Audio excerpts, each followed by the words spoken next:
All right, guys. So I'm really excited to start this YouTube channel, and I'm just kind of I just really want to just get in the flow state of making videos and finding topics and finding out what I like and figuring out what sticks. I just want to give a little bit of background about myself and why I want to start this channel.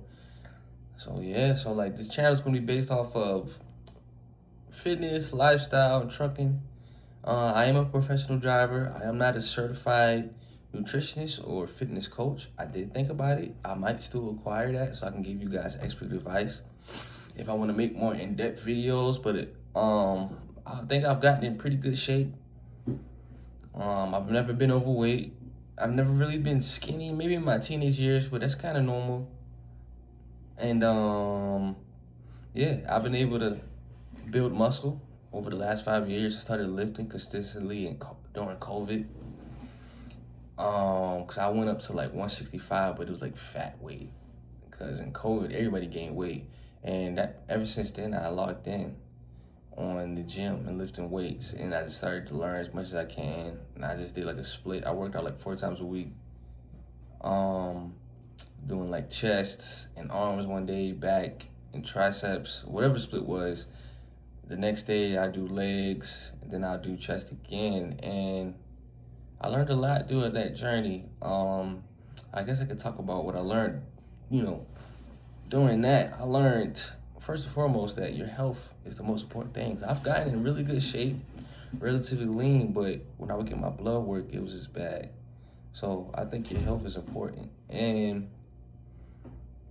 how much you consume, how much food you consume, is definitely really important. Counting your calories or knowing how much calories is in a meal. Um, I've never really, ever since I learned that, I kind of had my food under control. Like even if I was eating terrible, I'd probably just eat once a day, which isn't ideal. Like I'll eat like some quick way hibachi, which is like chicken and rice, because chicken and rice is like the staple for being fit. Chicken, rice, and broccoli. So I get quick way or eat a bunch of Chipotle, and which is relatively healthy, but eating from restaurants, you really don't know what they're putting in it, what it's doing to like your cholesterol, blood pressure, all that stuff. So, and all the saturated fat that's in it that you don't really think about, like the old grease and all that stuff. But yes, that's one key thing I learned, that you can't outwork a bad diet. Get healthy. Whole foods is the go-to. Again, I am no nutritionist. I am not a certified coach. I am open to giving advice. You don't have to be certified to get advice. If you want to get trained by me or anything like that, you could reach out. I don't want to sell myself short, but yeah, I just have experience, and I think I've gotten in relatively good shape where people would take advice from me. So yeah, Whole Foods is the way to go. Grocery shopping, preparing your foods, and I think ketogenic diet really helps. It's when you don't rely on carbohydrates. You don't eat carbohydrates or unnecessary sugars. So bread, tortillas, no candy, no sugary drinks like sodas, sweet teas. You kind of cut all that out, and you're just eating meat, fruits, and vegetables. And it gets you really lean. It gets you really lean. It gets you really healthy. So as far as the fitness goes, I would say dial in on your diet, figure out a routine that works for you, and understand that these habits, these are habits that you have to form. I think it's easier for some, harder for some. It depends on the person. I was always an athlete when I was a child.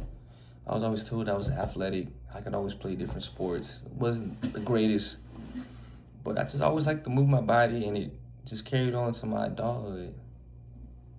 And yeah, so this video might be a little over the place because I'm making this video because I'm in a hotel room. I'm in a hotel room right now because I am stranded in a state that I don't live in because my truck broke down. And it's New Year's Eve. And yeah. So I'm stranded and I got a little time and I just want to get in the flow of making videos. My expectations isn't really high for making videos. I'm just kind of giving the background of what I know. and what you can expect if you want to follow me on this journey. I do want to grow this YouTube channel. I think it'd be fun. I would love the idea of having some type of freedom creatively or financially. So I'm gonna take it as far as I can. But yeah, so I'm gonna talk a little bit about my trucking journey. About a year and a half ago, 2024, middle of the summer, about June, I wanted to get my CDL. I think it was a pretty good choice. I'm making more money and the most money I ever made. I'm not making a killer right now just because I just started, but opportunities are opening up. Obviously, the more experience I get, the more I get on the road. Because starting out, you kind of got to take what you can get and move forward from there because you have no experience. So you're kind of a liability to companies. So they want drivers who want 6 months of experience, a year of experience, for insurance issues or safety issues, or you won't damage their $250,000 trucks, $250,000 trucks. I'm a relatively safe driver, but if you want to get into trucking, I would just say, man, be careful. Really do your research on it because it's mentally tough. It can be physically tough, which whatever branch you go into. Like if you go into flatbed, it's going to be a little physically tough. Your body had to transition. Food service. I haven't been in food service, but I hear it's physically tough. It's hard work to say the least, but if you don't have any skills and you just want to drive for the most part, and you want to make some respectable amount of money where you can actually move around in life, I think you should get into trucking, man, and try to get into it early. It'll pay off. It'll pay off. I'm still young in this. I'm still a baby in trucking. I haven't even been driving for 6 months yet, but already opportunities are open up. Obviously, this situation is kind of unfortunate, being stuck in a hotel, but this is a nice hotel. I'm only a few minutes away from downtown, and it's New Year's Eve, so I'm gonna figure out a way to have some fun tonight if I gotta be here all night. Um, but yeah, the brutal truth about trucking is it can be a little stressful, a little taxing on your body. I think you should develop healthy habits before you get into trucking, so you won't backslide, gain no unnecessary weight, eating all this fast food. Exercise, bro. Just get it in, bro. Don't make no excuses. It's long hours, but I don't make no excuses. If I'm getting loaded, I got a dumbbell in my truck. I'm getting some curls in, some squats in, whatever I can in that truck. If it wasn't cold, I'd be outside doing burpees. I just like to be in shape. It's easy. It's easy to be in shape. It's simple, man. It just takes discipline and consistency. But yeah, man. That's how I got into trucking.